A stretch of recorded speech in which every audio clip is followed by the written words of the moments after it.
Знайомтесь, це Амадин Тіма, дуже хазяйновитий господар, який все тягне в дім.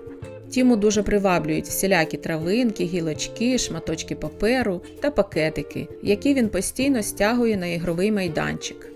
Хоча цей дерев'яний майданчик я купляла не лише для Амадина, але й для папушки Даші, Амадин рахує його своєю власністю і давно вже зайняв його для будівництва свого гнізда.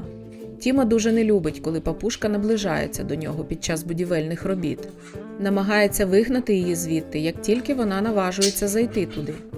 Мабуть, хоче зробити їй сюрприз, запросивши в гості після завершення гнізда.